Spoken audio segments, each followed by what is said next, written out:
What's up, bro? So up there, I got my bits, center bits, Nova bits.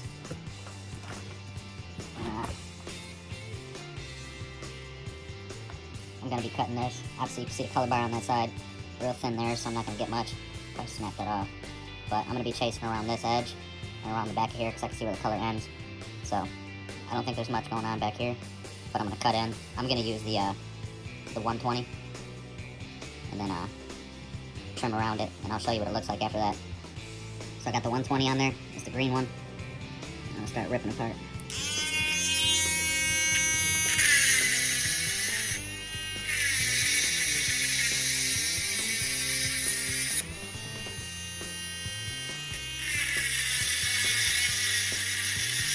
So the 120 is kind of coarse, but it's not too coarse, so it kind of slowly rips down on it.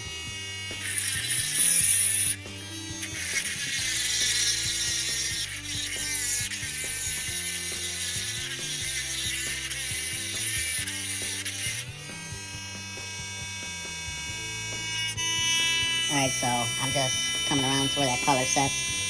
I'm going to cut in this side, trim down that piece, and come down a little bit. So I'm going to get a big oval right there. So still using the 180, or the 120. So I'm going to just cut in on this. Take some time, so I'll be back. Okay, so I actually put the black 80 grit on there. You can see how coarse that bitch is. It's the roughest centered bit, so I'm about to show you how quick it'll chew that bitch away.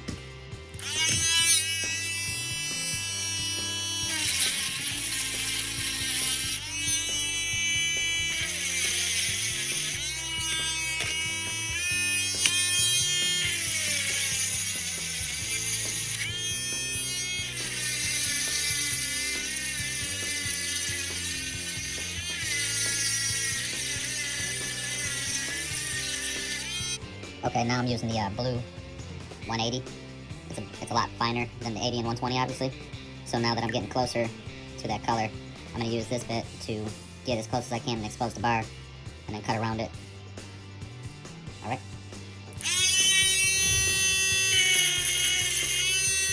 Oh, by the way, it doesn't take less off, but it takes off the potch a bit slower than the 80 and the 120. So I'll go ahead and just show you.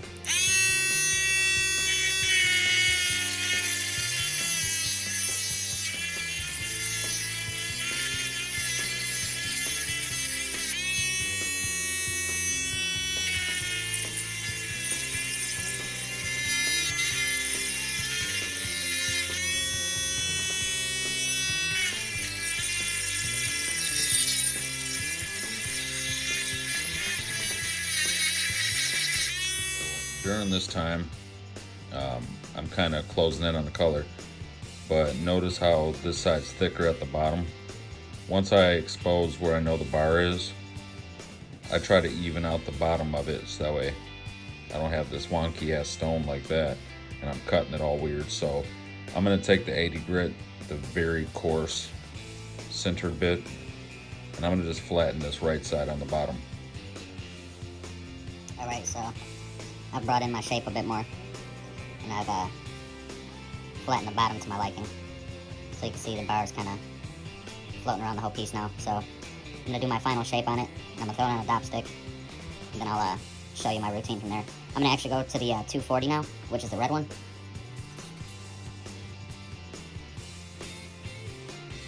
So I'm going to use this. It's a lot more finer, and I'm going to just make an oval. Alright, bro. So you can see I've got my shape that I'm looking for, obviously oval. There's like a shit streak, so I may cut down on that, but once I put it on the dop stick, I'll see how it turns up, because that's actually a pretty nice stone. So let me put it on the dop stick, and then we'll get to working on the Novas. So now I'm using the 280 Nova. This is the one you're going to use to get your shape, final shape, and then roll the edges and pretty much finalize what you want the stone to look like. So I'm going to work that down right now and show you.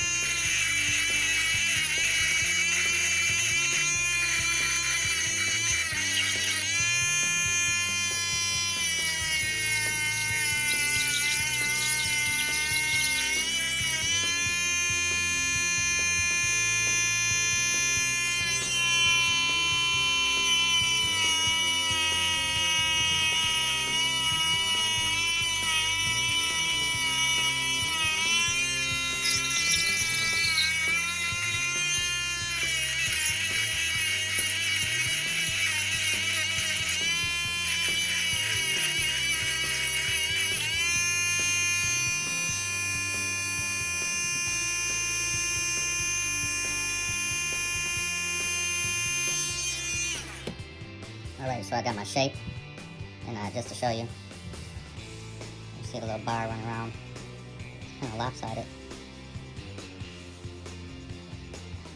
But anyway, I was thinking while I was just shaping this, there's an easier way to roll the dome. I normally do this on the Dremel to roll the edge. You can also roll it like this. I'll show you what I mean.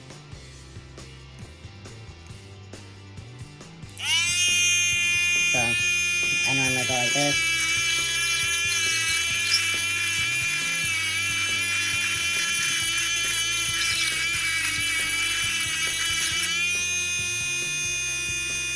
But you go like this.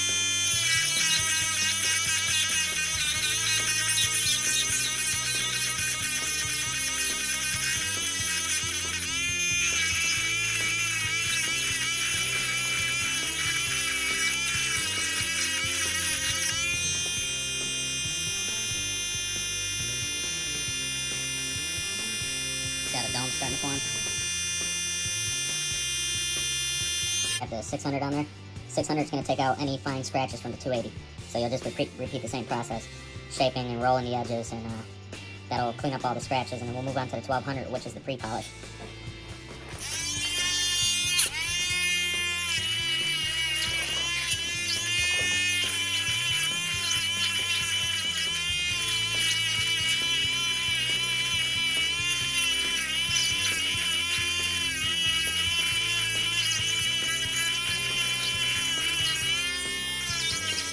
So now we're on the 1200, which is the, it's going to take the bits of scratches out from the 600 that you just did. Okay, so this is after the 600. You asked a question about knowing how far to go down on the face. It's the thickness of the bar, so once you start roughing out the stone and you start seeing that color, I would stop, but normally you would come around the edges before you do that. So you can see how thick that color bar is, because how thick that is determines how far you can go down on it. Normally, the more you go down on it, the brighter it'll get, but that's not always the case, so don't look at it that way. Sometimes it's the brightest the way it is. So now we're going to work the 1200. That pretty much just cleans it up. It doesn't have enough grit to take any bits off of this. It's just a real fine cleaner. Steps is the 280 and 600, just shaping and cleaning up. Get every bit of it.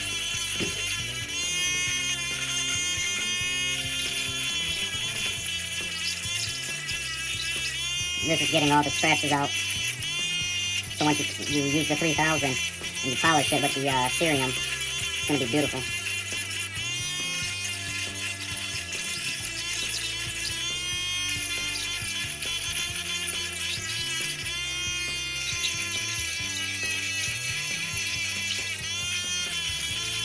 The 3000, which is the final pre-polished Nova tip, pretty much is going to put a glassy shine on the stone before we use the cerium.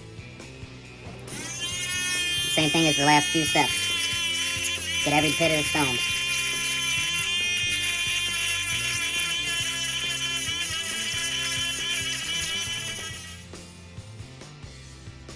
So that's just 3000. Stone is dry. So it's already got a glossy look to it, right? So now we're gonna hit the cerium oxide stage.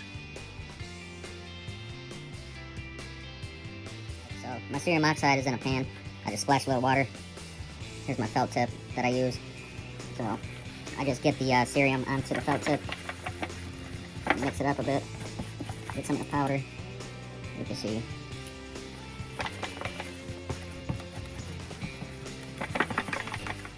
Alright, so I start out with the lowest RPM just to get the polish going, then I increase it as I go.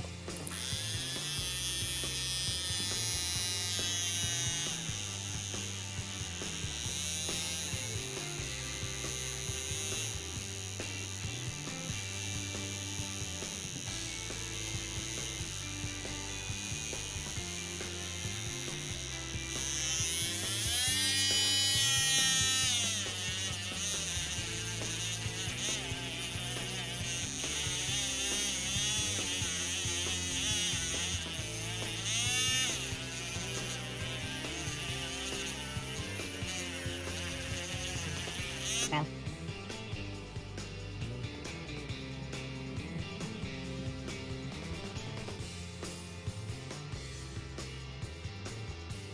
Now, mind you, I cut the stone quick to make this video and show you. But yeah, I normally spend a bit more time in between stages from the 1200 to the 3000 just to get the maximum shine, and obviously from the 280 when you shape it to the 600 when you finalize that shape and clean up the scratches from the 280. I spend some time to make sure everything is smooth and there's no scratches in the face. But there's some mild stuff in the face, but again, I just cut the stone pretty quick just to show you the process. And that's the stone after cerium, bro. All shined up, ready to go.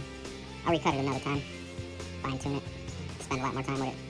But yeah, man. Cheers, bro. I hope all this helps. If you got any more questions, just shoot me a message.